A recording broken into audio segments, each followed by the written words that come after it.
नमस्कार साथियों, गौरव ज्ञान धारा में आपका स्वागत है। आज हम चित्रकला का चौथा पार्ट पढ़ने जा रहे हैं जिसमें हम मेवाड़ चित्रकला शैली को पढ़ेंगे। लेकिन उससे पहले आज के जो क्विज के नतीजे थे, टेलीग्राम ग्रुप में रोज क्विज आयोजित हो रही है। 30 प्रश्नों की, 20 प्रश्नों की, 25 प्रश्नों की, और टॉपिक वाइज एक दिन पहले टॉपिक दे दिया जाता है और उसके बाद में क्विज आयोजित होती है। हर प्रश्न के लिए सीमित समय होता है ताकि उसमें पारदर्शिता पूरी तरह से बनी रहे। और बहुत ज्यादा जो है, बहुत ज्यादा तो नहीं कहूंगा लेकिन बहुत मात्रा में जो प्रतियोगी भाग ले रहे हैं। आज की क्विज में 250 से 300 लोगों ने पार्टिसिपेट किया। सुबह अलग होती है, 3 टाइम क्विज आयोजित की जा रही है। उसी का परिणाम जो है वो मैं बता दूं आज यहाँ पे। कल भी बताया था। आज जो सुबह राष्ट्रपति वाली जो क्विज आयोजित की गई थी, राष्ट्रपति टॉपिक पर, उस पर उसके अंदर ओम प्रकाश जी गुर्जर ने बहुत अच्छा प्रदर्शन किया, नंबर फर्स्ट रैंक लेकर आए। 18 प्रश्न 20 में से आपने सही किए, बहुत बधाई हो। संजय भारती गोस्वामी जी जो है 17 प्रश्न सही करके दूसरे नंबर पर।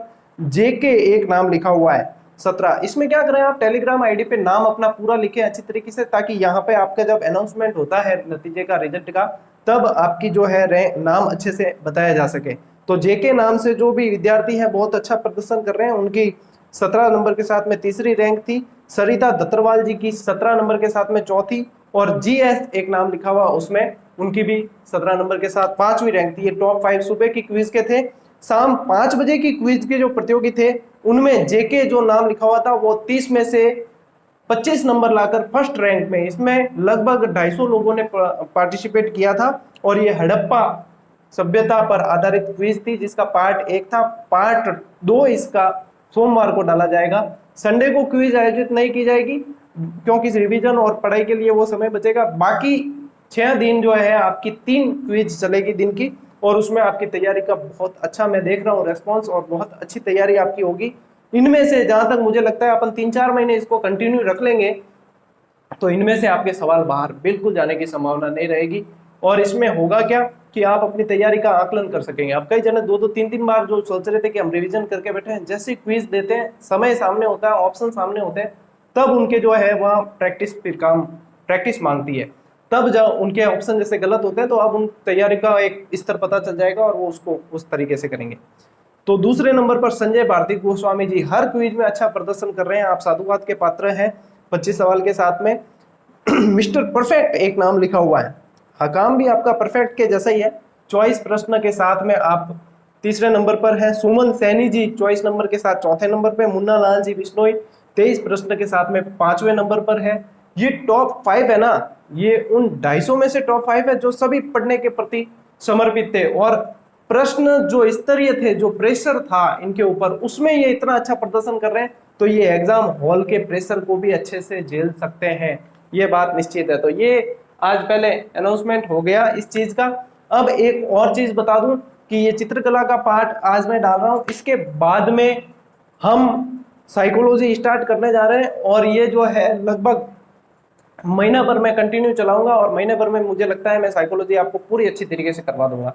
विस्तृत आपने सब जगह पढ़ चुके हैं आप, मैं आपको बिल्कुल सिलेबस टू सिलेबस बताऊंगा, रीड के लेवल पर लेकर चलूंगा, और ट्रिक से कैसे याद किया जाए, क्या क्या चीजें आती है, किस जगह पर जोर देना है, किस जगह पर नहीं देना, उस चीज पर लेकर चलेंगे। जो साथी नए जुड़े हैं, पिछली क्लासेस देख सकते हैं आप प्लेलिस्ट में जाके, उससे पता चल जाएगा कि अपना पढ़ने का और पढ़ाने का पैटर्न कैसा है।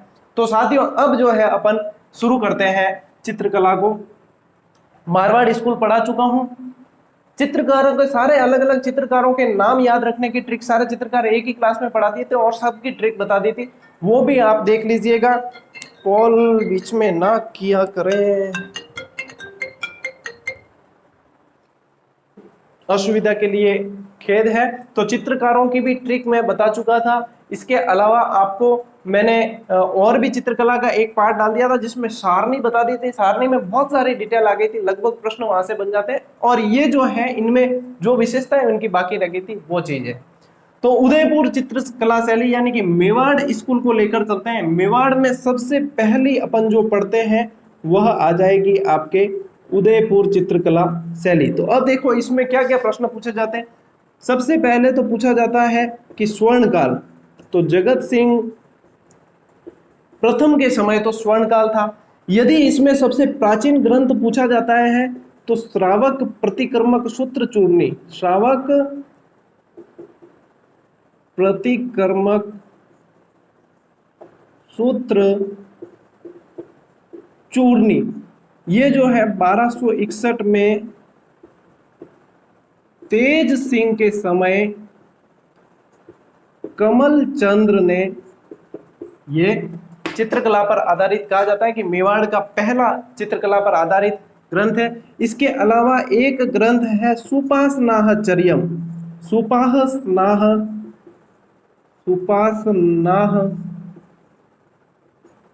चर्यम, सुपासना चरित्रम भी कह सकते हैं। हीरानंद ने ये ग्रंथ, हीरानंद ने बनाया था और ये मोगल के समय था। राजा पूछे तो मोगल के समय 1422-1423 के अंदर मोगल के समय में ये सुपासनाचर्यम था। यदि यह कहा जाए कि सबसे पुरानी चित्रकला शैली कौन सी है तो वह आपके उदयपुर या मेवाड़ चित्रकला शैली ही है। इसे मूल चित्रकला शैली भी आप कह सकते हैं। इस पर जो ज्यादातर जो चित्र थे वह श्री कृष्ण पर आधारित थे, श्री कृष्ण पर आधारित ग्रंथ थे। इसमें से महाभारत पर आधारित चित्र भी थे, महाभारत पर आधारित थे, रामायण पर आधारित थे, नल दमयंती, नल दमयंती एक ये मोस्ट इंपोर्टेंट है, ये बहुत पूछा जाता है, कलीला दमना, कलीला दमना, कलीला दमना चित्र का संबंध कौन सी चित्रकला शैली है? तो ये कलीला दमना जो चित्रकला से संबंधित रखता है ये उदयपुर से है। ये कलीला दमना कौन थे? ये कलीला दमना दो गीदड़ थे, दो गीदड़ के नाम थे कलीला दमना, जो पंचतंत्र के कहानी से लिए हुए पात्र हैं। इसमें एक राजा, राजा था शेर और उसके दो मंत्री थे कलीला और दमना। एक तो था बढ़िया अच्छा इंसान था, एक तो दोस्त था और एक था दुष्ट, तो उन पर आधारित ये चित्र है। तो कलीला दमना का संबंध भी इससे है। और इसके अंदर क्या पूछा जाता है वे चीजें मैं आपको बता देता हूँ थोड़ी सी। आज थोड़े से अपन फास्ट चलेंगे क्योंकि मोस्ट चीजें, क्यों चित्रकला का मोस्ट ऑफ पार्ट तो मैं बता चुका हूँ और आज मोस्ट चीजें जो विशेषताएं पूछी जाती है वे चीज बता रहा हूँ मैं आपको। तो ये चीज आ गई। इसके बाद में इसके अंदर क्या पूछा जाता है कि एक रागमाला चित्र है, रागमाला, इसके बारे में पूछा जाता है कि ये किसने बनाया। तो ऐसे याद नहीं रहता है, तो एक ट्रिक है, इसको ऐसे याद रखें, मैं भी ऐसे याद रखता हूं, ये ट्रिक है, इससे याद रखें। ट्रिक है राना, यानी कि रा और बनाया किसने? नासिरुद्दीन, नासिरुद्दीन ने, नासिरुद्दीन या नासिरुद्दीन ने बनाया। इससे क्या है कि ये याद रह जाएगा, आपकी कंफ्यूजन नहीं होगा, क्योंकि चित्रकला बहुत सारी पढ़ेंगे तो फिर बाद में कम कंफ्यूजन होने लगता है। और एक है आर्ष रामायण, ये मोस्ट इंपोर्टेंट चीजें हैं जो पूछी जाती है, आर्ष रामायण। तो इसे कैसे याद रखें? ये बनाई है आपके साहिबदीन और मनोहर, साहिबदीन और मनोहर ने। तो इसको कैसे याद रखें? आम बात है साहेब, ऐसे याद रख लें, आम बात है साहेब, ये तो याद रखनी आम बात है। तो आ से आ जाएगी आपके आर्ष रामायण, म से आ जाएगा आपका मनोहर और स से आ जाएगा साहिबुद्दीन। इस तरीके से यदि याद रखते हैं और इस तरीके से पढ़ते हैं, ये चीजें आप पढ़ते हैं तो फिर चित्र अपने क्या कहते हैं कि सवाल बाहर जाने की चांसेस बहुत कम रह जाते हैं। अब इसके अंदर उदयपुर चित्रकला शैली में एक पूछा जाता है कि किसका प्रभाव सबसे ज्यादा पड़ा। तो यहाँ पर ये मोस्ट इंपोर्टेंट है, किसका प्रभाव पड़ा? तो यहाँ पर गुर्जर व जैन शैली का प्रभाव पड़ा, गुर्जर व जैन शैली का प्रभाव ज्यादा पड़ा यहाँ पे। ये चीजें नोट करते जाना, यदि आपके पास में लिखी हुई नहीं है तो इन्हें नोट करते जाएं और अच्छी तरीके से समझ लें। अब अपन चलते हैं, आगे चलते हैं। मेवाड़ स्कूल के अंदर ही सारी चीज बता चुका था, स्कूल क्या होती है, कैसे बांटा जाता है, सब कुछ बता चुका हूँ, इसलिए अब आगे चलते हैं। मेवाड़ स्कूल के अंदर ही अपन आगे चलते हैं। मेवाड़ स्कूल में एक आएगी आपके नाथ द्वारा चित्र शैली, नाथ द्वारा चित्र शैली। नाथ द्वारा चित्र शैली जो है 1670 में जब सिंहाड़ के अंदर, सिंहाड़ में श्रीनाथ जी की मूर्ति स्थापित मंदिर स्थापित किया गया था श्रीनाथ जी का, तभी ये चित्रकला शैली जो है वह अस्तित्व में आ गई थी। किसके समय? यह राज सिंह के समय अस्तित्व में आ गई थी। ये चीजें मोस्ट जो पूछी जाती है वही है। तो यहाँ पर देखो श्रीनाथ जी है तो श्री कृष्ण और श्री कृष्ण की भी बाल लीलाओं पर आधारित चित्र ज्यादा है। तो बाल लीला में अब क्या क्या आ जाएगा? श्री कृष्ण की बाल लीलाओं में क्या आ जाएगा? गोपियां आ जाएगी, गोपियों के चित्र आ जाएंगे, और यशोदा माता के चित्र आ जाएंगे। श्री कृष्ण के खेल खेलते चित्र आ जाएंगे, खेलते हुए चित्र आ जाएंगे। श्री कृष्ण पे आधारित जितने भी चित्र हैं और उनकी बाल लीलाओं पे आधारित जितने भी चित्र हैं वो यहाँ पर आते हैं। यहाँ की एक मुख्य विशेषता यहाँ पे पूछी जाती है पिछवाइयाँ। पिछवाइयाँ कहाँ की प्रसिद्ध है? पिछवाइयाँ पूछते हैं, हवेली संगीत पूछते हैं, तो ये सारे नाथद्वारा से संबंधित है। पिछवाइयाँ क्या होती है कि कृष्ण भगवान का मंदिर है और कृष्ण भगवान के मंदिर में मूर्ति के पीछे जो चित्र बनाए हुए कपड़ा लगाया जाता है वह पिछवाई है। पिछवाई वहां हम भी गए थे जब लेकर आए थे, और हमारे घर पे जो श्री कृष्ण भगवान की मूर्ति है उसके पीछे भी हमने लगा रखी है, वे पिछवाइयाँ कहलाती है। तो पिछवाइयाँ, पाने, ये सारी चीजें अपने नाथद्वारा चित्रकला शैली से संबंधित है। नाथद्वारा चित्रकला शैली में मोस्ट इंपोर्टेंट जो सवाल बनता है वह है कमला और इलायची। दो महिला चित्रकार थी, कमला और इलायची, उनका संबंध नाथ द्वारा चित्रकला शैली से। एक जो साहिबा नाम मिलता है महिला चित्रकारों में, साहिबा नाम मिलता है, वह जयपुर चित्रकला शैली से संबंधित है। जयपुर से साहिबा संबंधित है और कमला और इलायची नाथ द्वारा चित्रकला शैली से संबंधित है। इन चीजों को अच्छी तरीके से आप याद कर लें। नाथद्वारा चित्रकला शैली के अंदर गायों के चित्र, जैसे कृष्ण भगवान की बाल लीला है तो गायों के चित्र, ग्वालों के चित्र, गोपियों के चित्र, उनके सखाओं के चित्र, ये सारे चित्र जो है वह नाथद्वारा चित्रकला शैली से प्रभावित है। तो ये आपके नाथद्वारा चित्रकला शैली में इससे ज्यादा रीट के लेवल में नहीं पूछा जाता, क्योंकि मैं रीट के लेवल की क्लासेस अभी बता रहा हूँ, इसलिए आपको इसी लेवल पर लेकर चल रहा हूँ। इससे ज्यादा रीट के लेवल में नहीं पूछा जाएगा, नहीं तो विस्तृत बहुत ज्यादा अपन पढ़ सकते हैं, उसमें कोई संदेह नहीं है। अब इसके अंदर ही एक चित्रकला शैली है आपकी जिसे कहते हैं चावंड चित्रकला शैली। चावंड में कुछ भी याद नहीं रखना है आपको, चावंड में याद रखना है कि अमर सिंह प्रथम के समय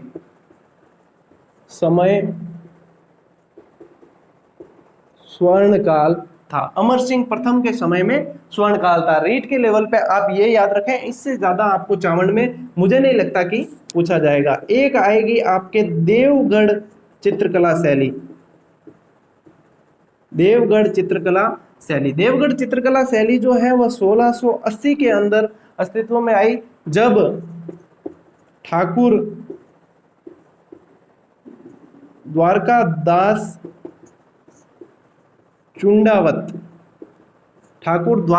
चुंडावत ने देवगढ़ ठिकाने को बसाया। उसके बाद में 1680 में ये अस्तित्व में आई। इसके अंदर देवगढ़ चित्रकला शैली में आपको एक चीज याद रखनी है, वह ये है कि एक तो चोखा कमला ये चित्रकार है। ये कौन है? चित्रकार है ये चोखा कमला, इनके नाम आपको याद रखना है। इसके अलावा एक श्रीधर अंधारे का याद रखना है नाम, श्रीधर अंधारे का नाम याद क्यों रखना है? क्योंकि इनका नाम अंधारे था, लेकिन इन्होंने इस चित्रकला शैली को उजाले में लाने का प्रयास किया। इनका नाम अंधारे था लेकिन इन्होंने इस चित्रकला शैली को उजाले में लाने का प्रयास किया, यानी कि प्रकाश में लाने का काम किया, इसलिए श्रीधर अंधारे का नाम याद रखें। ये देवगढ़ चित्रकला शैली से ये चीजें आपको पूछी जा सकती है जो मैंने सारी बता दी हैं। ट्रिक्स जो है मैं इससे पहले वाले पार्ट्स में बता चुका हूँ, सभी की ट्रिक्स, चित्रकारों के नाम सभी एक साथ बता चुका हूँ, इसलिए यहाँ पर मैंने नाम वापस रिपीट नहीं किया तो क्लास लंबी हो जाएगी। और सारणी में मैं सारी विशेषताएं और बाकी बहुत सारी चीजें बता चुका हूँ, जो आप इसमें देख लें, आप प्ले लिस्ट में जाकर एक बार इसका अवलोकन कर दें। अब मैं आपको ढूंढाड़ स्कूल के बारे में बता रहा हूँ, जिसके अंदर हम दो चित्रकलाओं को खास तौर पर पढ़ेंगे, एक तो जयपुर और एक अलवर। यहीं से जो है आपके प्रश्न जयपुर और अलवर से पूछे जाते हैं। तो सबसे पहले अपन जयपुर को लेते हैं। जयपुर का यदि स्वर्ण काल पूछा जाता है तो सवाई प्रताप सिंह के समय, कब है? सवाई प्रताप सिंह के समय स्वर्ण काल है। तो हवा महल, यदि आप हवा महल आपने पढ़ा है 1799 में, जिसकी नींव भरी गई, लालचंद्र जिसके वास्तुकार थे, तो हवा महल में जो झरोके हैं, जो खिड़कियां हैं, वो श्री कृष्ण के मुकुट के आकार की है। तो श्री कृष्ण के मुकुट के आकार के चित्र भी यहां मिले हैं। इस चित्रकला शैली पर मुगलों का सर्वाधिक प्रभाव, ये प्रश्न बनता है, मुगलों का सर्वाधिक प्रभाव किस चित्रकला शैली में? हाथियों की लड़ाई, वह भी इस चित्रकला शैली की विशेषता है। कुरान पढ़ती हुई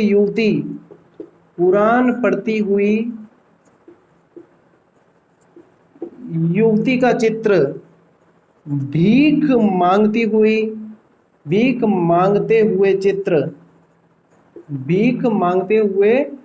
चित्र और गीत गोविंद पर आधारित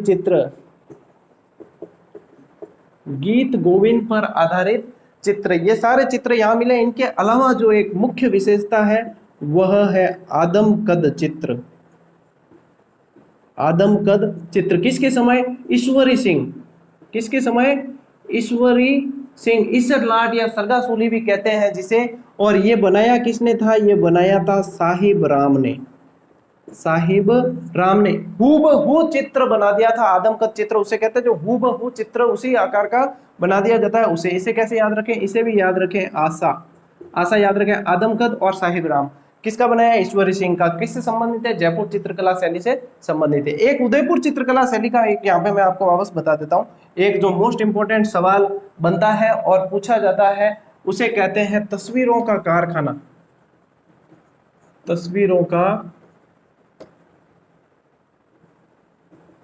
कारखाना, या इसे कहा जाता है चितेरों की ओवरी। इसका दूसरा नाम है तस्वीरों का कारखाना। पूछा यह जाएगा कि ये किसके समय में बनाया गया था या कहाँ है? तो उदयपुर में है। ये बनाया गया था किसके समय? जगत सिंह प्रथम के समय। ये प्रश्न यहाँ से बनता है। तो साथियों इन्हें नोट कर लेना, रोक कर आप आराम से स्पीड धीरे करके कर लेना भले। अब अपन चलते हैं, जयपुर चित्रकला शैली हो गई आपके। अब चलते हैं अपन अलवर चित्रकला शैली की ओर। क्विज निरंतर चल रही है, जुड़ जाए एक बार टेलीग्राम ग्रुप से। बहुत शानदार तैयारी वे लोग कर रहे हैं, मुझे विश्वास है कि वे सीट जरूर निकालेंगे सभी, क्योंकि उनकी तैयारी को एक नई दिशा मिल चुकी है। अब चलते हैं अपन अलवर चलते हैं। अलवर क्या है कि अलवर के अंदर सबसे ज्यादा अंग्रेजों का प्रभाव पड़ा था। तो सबसे ज्यादा किसका प्रभाव पड़ा था? अ से अलवर और अ से अंग्रेजों का प्रभाव सर्वाधिक पड़ा। तो यहाँ पर कैसे चित्र मिले? वैश्याओं के चित्र, वैश्याओं या गणिकाओं के चित्र मिले यहाँ पर बसेलो चित्रण, ये आपके रीट का लेवल है। जो मैं बता रहा हूँ ये रीट का लेवल है और यहीं से पूछे जाते हैं।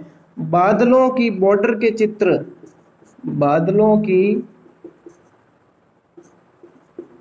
बॉर्डर के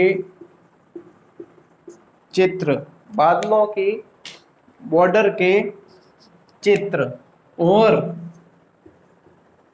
हाथी दांत पर चित्र, इसमें पूछा जाएगा चित्रकार मूलचंद ने हाथी दांत पर चित्र बनाए। ये यहाँ से पूछा जाता है। जो स्वर्ण काल था वह विनय सिंह के समय यहाँ पर स्वर्ण काल था। इस बात को याद रखें, हाथी दांत पर चित्र जरूर याद रखें। ये सारी चीजें अलवर चित्रकला शैली से संबंधित है और यहाँ से प्रश्न आपके पूरा रीट के लेवल पर मैंने बताने की कोशिश की है। लगभग कोशिश यही रही है कि चित्रकला शैली अपने 4 पार्ट में पढ़ी है, 4 पार्ट अलग अलग बनाकर पढ़ी है। लगभग कोशिश रही है कि चित्रकला से आपके सवाल बाहर नहीं जाए और रीड का जो लेवल है न ज्यादा न कम, मैं हमेशा कहता हूं उस लेवल पर अपन चले। अब साइकोलॉजी की क्लास मैं स्टार्ट करवाने जा रहा हूं और साइकोलॉजी की क्लास से जल्दी स्टार्ट होगी। तो मिलते हैं साथियों अगली क्लास में, तब तक के लिए राम राम, जय हिंद।